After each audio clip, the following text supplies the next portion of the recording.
Yo, c'est Pandatomic et bienvenue dans cette nouvelle vidéo. Aujourd'hui une vidéo qui va commencer une série où je vais vous parler des artistes qui m'inspirent et des artistes notamment de notre époque. Le but c'est de vous donner mon avis sur les artistes d'aujourd'hui, les artistes un peu numériques et bien entendu c'est mon avis personnel. Donc c'est pas vraiment la réalité des choses, c'est juste que moi je pense de ces personnes-là quoi. Donc on va appeler ce genre de vidéo Artiste 2.0. Et pour ce premier épisode, on va parler de Loish.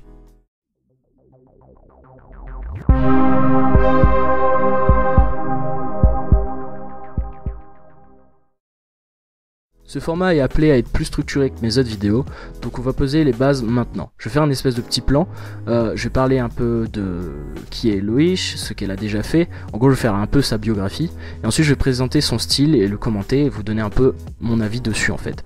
Les points positifs, les points négatifs, même si en l'occurrence pour Loish, je vais pas vraiment trouver de points négatifs parce que bon son style, enfin ses dessins vont parler pour moi je pense au niveau des points positifs. Donc sans transition, on va commencer maintenant. Alors, Loish, de son vrai nom, Lois van Baarle, est une néerlandaise qui dessine depuis qu'elle peut tenir un crayon. Elle a commencé plus sérieusement à étudier le dessin vers 2003, et elle a pu vivre un peu partout dans le monde, comme au States et en France. Après le lycée, elle a décidé d'étudier l'animation à Ghent, en Belgique, et après elle est rentrée dans son pays natal pour continuer ses études au KHU, une école d'animation à Hilversum. Aujourd'hui, elle est illustratrice et animatrice en freelance. Dans sa vie, elle a pu faire 2-3 trucs un peu cool. Déjà son Instagram, où elle a plus d'1 million d'abonnés, je veux dire c'est notable. Je pense que d'ailleurs vous connaissez déjà l'artiste, vu que bon, 1 million, vous êtes sûrement dans ce million. Possible que non, mais possible que oui. Après, elle a fait beaucoup d'animations en 2D qu'on peut retrouver sur Vimeo. Je vous mets les liens dans la description d'ailleurs, donc n'hésitez pas à aller voir ça. Et dans le maximum de la hype pour moi, elle a fait partie des concept artistes qui ont dessiné Aloy de Horizon Zero Dawn. Et franchement, vu comment j'ai kiffé le jeu, voilà, juste et faire partie de ceux qui ont créé un personnage aussi charismatique que Aloy, c'est juste où je trouve. Et en parallèle, elle a pu, pas en parallèle, mais auparavant, elle a pu sortir un artbook qui d'ailleurs je vais essayer de le choper le plus vite possible parce qu'elle a un style juste ouf. En parlant du style justement, là pour la transition un peu transitive, on y vient. Elle a un style graphique très à elle. Je pense que c'est le genre de style qu'on peut pas vraiment copier. Elle est tout aussi douée au digital qu'au traditionnel, ce qui est normal d'ailleurs. Je pense qu'on peut pas être doué au traditionnel si on n'est pas doué au digital, parce qu'avant de courir, il faut savoir marcher. Et on reconnaît tout de suite ses créations. À chaque fois que c'est son dessin, on connaît tout de suite, ah c'est elle qui a dessiné ça. C'est à chaque fois. Au niveau des couleurs, il utilise un peu des couleurs qui tournent entre le fluo et des couleurs plus pastel. Et ce mélange très subtil des deux styles, parce que franchement, le fluo et le pastel, généralement, on mélange pas.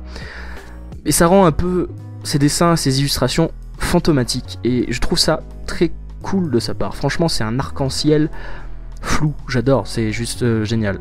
Donc après au niveau des techniques en elles-mêmes, donc techniques de dessin, elle a rien à envier à personne. Je veux dire, même si l'anatomie est pas toujours réaliste, on comprend que c'est un choix artistique.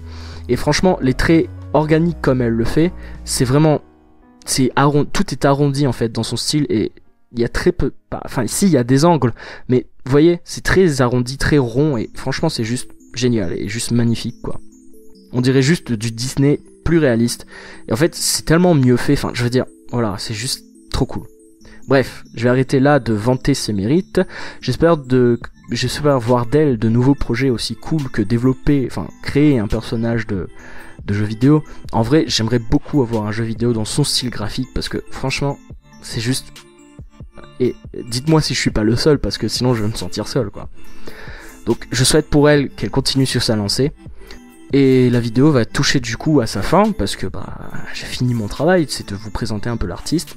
Je vous mets tous ces liens en description, j'ai pu parler un peu avec elle par mail et tout ce qu'elle demandait en échange d'utiliser son travail, c'est juste de nommer son nom, ce qui est tout à fait normal et que je comprends tout à fait.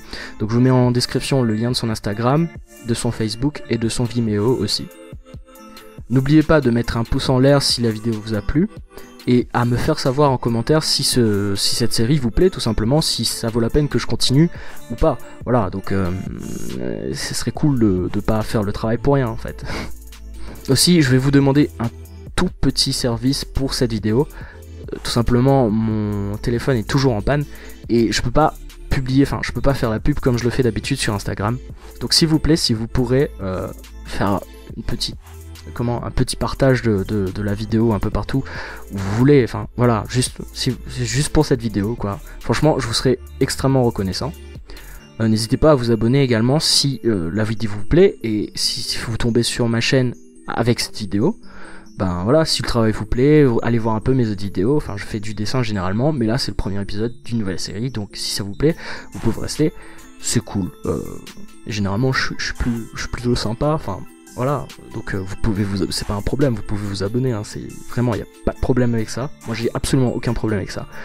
Dites-moi également ce que vous pensez en commentaire de la nouvelle intro et outro que j'ai travaillé exprès avec mon frère, exprès pour cette série.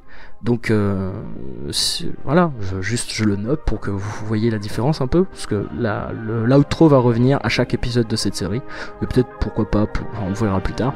Je vous dis à la prochaine pour une nouvelle vidéo. C'était Panda Atomic au micro, out.